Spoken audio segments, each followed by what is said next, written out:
like these two, the way we do it is that we take the submissions as read, but if you want to emphasise points or have a preliminary statement, more than happy for you to do so.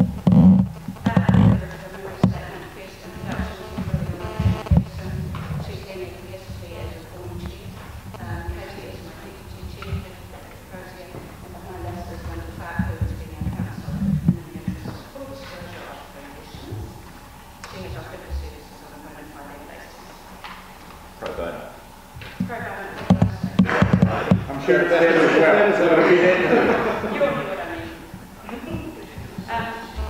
I'd just like to say, I'm sorry to interrupt you so soon into your, what I'm sure is going to be excellent testimony, but there's something wrong with the sound. Reverberating. Anyone here know anything about microphone? Right. okay, we are not here on behalf of Bendy Barnes herself. As you know, second so far she's a member of the Wider Gallery. In terms of the legal inquiry, we know only what is already publicly available. So rather than get to speak to the gallery's interest in the future as regards the information following us. I'll spare you a lecture on freedom of the press. Should you know you're aware of the concept, regardless of your own views on the desirability of it sometimes. Should you require a refresher, I would refer you to the Freedom Committee's written submission to you, or should you prefer to chair to the Apotheosis of Constitutional Virtue, Sir Geoffrey Palmer, who has also recently made comments on this issue. You've started so well. I would like to begin by getting on record the gallery's concern that an accredited journalist information held by the Parliamentary Service was sought, accessed and released to use in any inquiry which had no powers of compulsion without consent or even knowledge of the journalist involved. As our written submission goes into in some detail, we believe Parliamentary Service actions were contrary to both general principles relating to the role of media and the legal protections in place which allow it to fulfil these duties. Most pertinent of these is the Evidence Act, under which journalists cannot be compelled to produce information that identifies their sources other than in exceptional circumstances and under the orders of a High Court judge. That provision to allow for the protection of sources also effectively amounts to a reverse duty on the journalists to protect those sources where they have undertaken to do so. It seems perverse and somewhat disturbing that the Parliamentary Service effectively overrode that protection, which even a court can only do in limited circumstances, by producing a journalist's information which could have had the exact effect of revealing their source. In normal circumstances, the person or body seeking information would have had to take the media outlet to court to get it released. Even without the legal protection, we were appalled by the apparently cavalier approach the Parliamentary Service took toward accessing and releasing the journalist's information. We noted Parliamentary Service required some form of prior authorisation or personal consent before agreeing to the release of information relating to 74 others whose information was accessed in the inquiry. We note that the Henry inquiry did receive rather more than it asked for from Parliamentary Service, but it was of concern that the Henry inquiry does not state that any of the journalists' own records, including the SWAT records which it did request, were accessed and handed over to it while investigating the issue. Despite listing in some detail the information obtained at Henry's Minister's staff and public servants. We note also that the Henry inquiry claimed it had abided by the principles of natural justice, an arguable claim given subsequent revelations. In terms of Parliamentary Service has statutory and employer obligations to both MPs and staff. It has no such relationship with the press gallery. Its main relationship is directly with the Speaker. In addition, its special position means it's exempt from both the Official Information Act and the Privacy Act, except as regards its own employees. So a journalist who recently sought information on whether his own SWAT cards had ever been accessed in the past was told it did not have to provide that information. The relationship with Parliamentary Service is predominantly an administrative one, and that it provides phone lines and SWAT cards. This is a practical necessity of being based in Parliament for the journalists, and it's a point that Clark also makes, saying Parliamentary Service is effectively simply an agent for both media and MPs when holding that information and has no authority to release it of its own accord. This puts us in a different position to our free-range colleagues in our normal newsrooms who whose information, such as phone logs, is held by our employers. Had the leak gone to a journalist outside Parliament, Parliamentary Services and the inquiry would have had no access to the journalist's records, except in the unlikely event that the employer agreed to release them or the courts ordered it. As a general principle, we do not believe any of the information Parliamentary Service holds in us should be accessed or released without consent or in circumstances in which our employer will be required to produce that information by law. That said, we acknowledge there are responsibilities that come from working in Parliament. In that regard, there are considerations to provide a future piece of information. We would like to see clearer criteria set out governing Parliamentary Services roles and holding that information. In terms of the phone records, we do not believe these should be released other than in circumstances our employers will have to release them. We note that the clerk also again believes that Parliamentary Services is simply the agent which holds the information. Swipe cards, again, we do not believe that swipe card records should be accessed and released without consent. There are responsibilities attached to our use of the cards, and we're not above the law. However, even in circumstances where the police have a warrant for such information, there is an opportunity to object or appeal it in the courts. That right, especially where the purpose is to uncover a source, should not be overridden lightly by Parliamentary Service. When we sign for the card, we agree to abide by the conditions against misuse of the cards. There is no mention on those forms we sign of the possibility the records will be accessed or released, and clearer guidance is needed of the circumstances in which this can be for all inhabitants.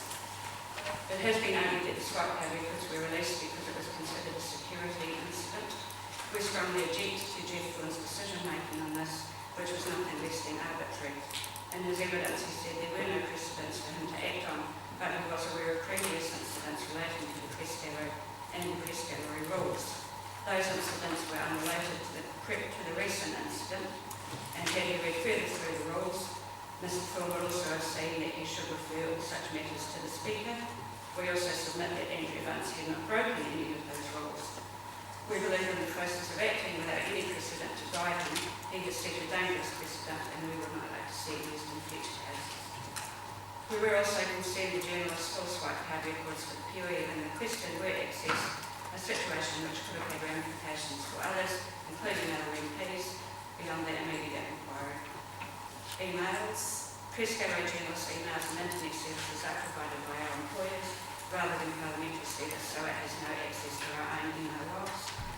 Communications between journalists and ministers may be obtained under the Official Information Act in the same way any other information may be obtained under the Official Information Act. We abide by that, and journalists have always been subject to the OIA in that regard, so we believe that as a police job there should have been applied to the email. As a was. In terms of the inquiries bill, we do note that the Prime Minister has referred to the Henry inquiry as a reason for the need of the inquiries bill, which would give greater powers to compel evidence in such ministerial government inquiries. We welcome that the inquiries bill does include the Evidence Act protections, such as that relating to protection of sources. However, we would be concerned if that meant an inquiry head could compel a journalist to disclose that information in the same way as a High Court judge. However, had the inquiries bill actually been enforced during the Henry inquiry, we do not believe that the information would have been able to be used because of those evidence protections. In terms of our general position for the future, Parliamentary Services, we believe, should immediately refer any request for press gallery records to the Speaker, who should then consult with the affected journalist and gallery chair. We do not believe even the Speaker should have authority over the phone logs, which should only be released in circumstances, as I've said, in which our employers should have to release them, such as we're forced to by the courts. In terms of the swipe cards, the Speaker should consider what the purpose of the request is.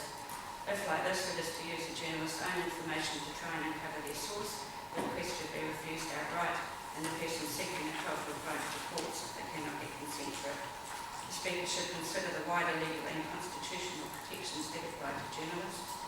If it is in relation to another incident, such as a criminal offence, the Speaker should weigh out the gravity of the offence and consult again with the affected journalist and gallery chair, giving an appropriate amount of time to seek legal advice. The information should only be accessed outside any protocol in cases of life and death. We do not believe that the Speaker's responsibility as regards members of the press gallery should be able to be delegated. On that issue, we note that the Privileges Committee is also looking at the policing protocol in Parliament. That came up as a result of an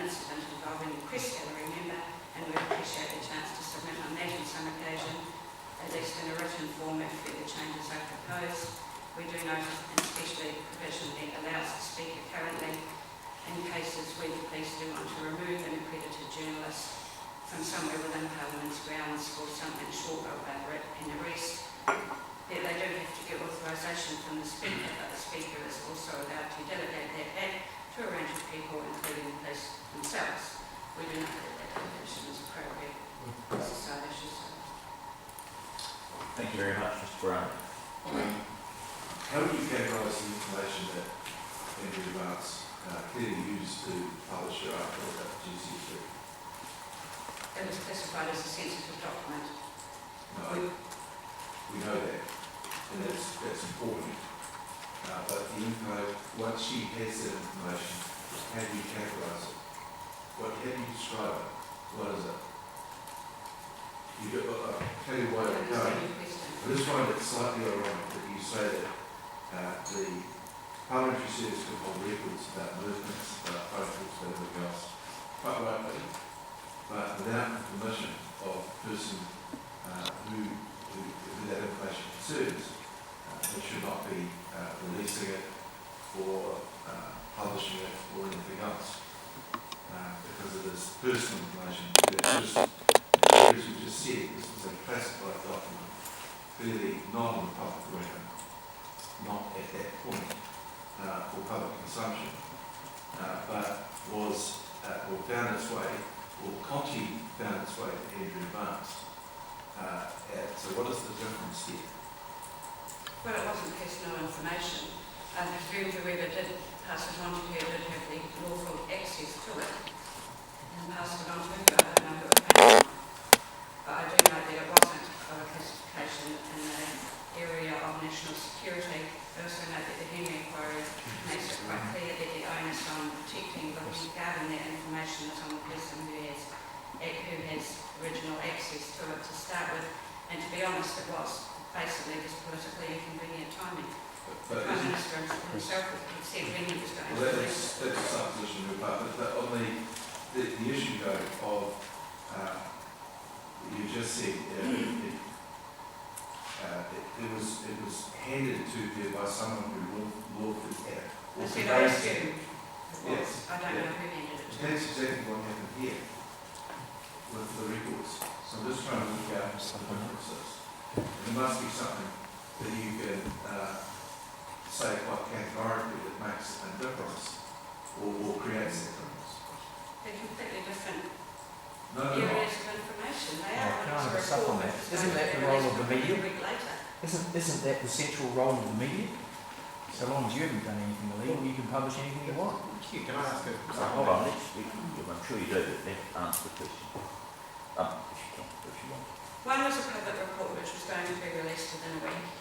The rest of it is personal information. Can I ask I a mean, you know, that the report could have been released under the Official Information Act overruling had it been sought. Yeah.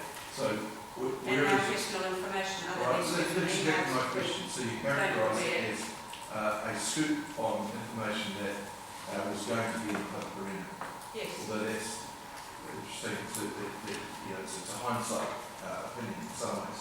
The bit I'm interested in though is where is a point where it might be reasonable for PSC to release those movement and telephone records to an investigator of some sort. Is there a type of investigation that would be acceptable for those records to be released to?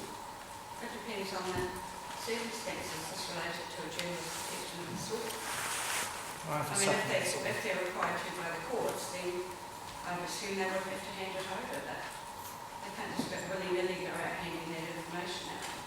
Mr. Parker. Yeah, you're not conceding to Mr. Brownlee that just because the person who provides information to the press is acting improperly in respect of their duties, that you don't have a right to your protection of your sources and to do with it as the Fourth Estate is expected to do with it. Yes.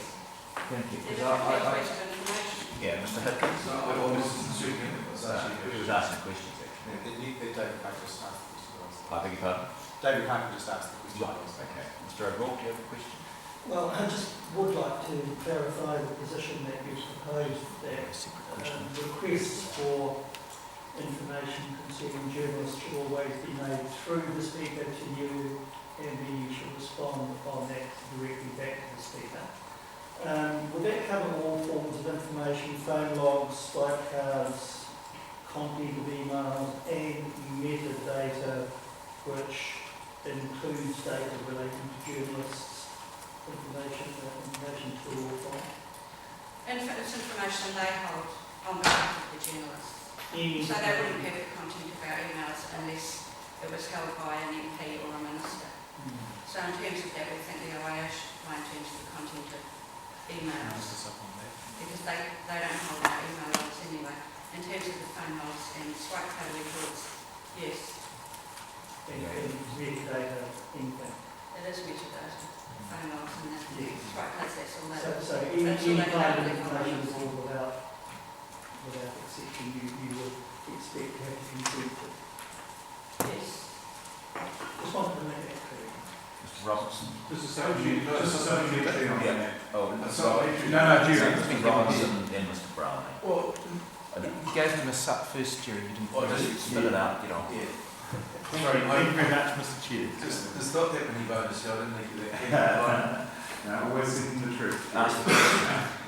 With in reference to the release of the emails and the phone logs that, as you say, could have been emails anyway, could have been dealt with under the OIR, would it be a reasonable expectation that when a decision was being taken to release a minister's emails or phone calls to and from somebody, that would involve releasing a journalist's emails? So that would be a reasonable expectation for people making that decision. If the emails were sent, the emails held by the minister. It would release.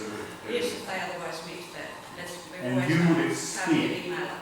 And you would expect that people making that decision, ministerial services, parliamentary services, Prime Minister's office, you would expect that they would realise that that would involve the release of some information from a journalist. Are you talking about the specific case or in Yes. general? In this specific case. I don't know without knowing what was in the emails, to be honest. Right. I mean, it depends, as But the Judy point- was saying, on the content, whether they were within his capacity as a minister or not. Yes, So, Brown. How would you treat swipe card information, emails specifically, telephone logs, and anything else that falls under the category of that just like metadata? If it came into your possession as members of the press gallery and you felt it was relevant to a story, would you then turn around and phone the person or contact the person about who that information related and ask if you could use it? Or would it simply make its way into a story? They were about to individual media outlets and journalists. So you want us to have a policy, but the gallery has no policy. We don't hold that information. No, that's right. It's a matter of who releases it, not who it's released to. Well, no, you're missing the point of that. So if it is released to you, you have no duty to find out, is it legally released to you? Does the person who it is about know you've got it, etc.? Your duty stops with receipt. Yes.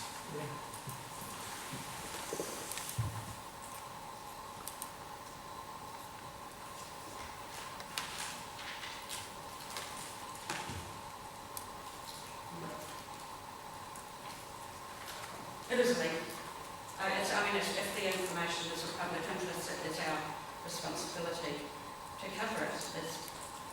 People will make judgment calls on it if they receive it, but we don't hold the information ourselves. We're not in control of No, releasing. nor did the hearing part. No, but I got it from parliamentary service. Dr. Graham and then Just as you would get it from someone. Yes. Dr. Graham and Mr. Parker, I think you've both got something. Well, thank you, Mr. Chairman. Just to follow up on the question from Grant Robertson and invite you to elaborate. If I understood you correctly,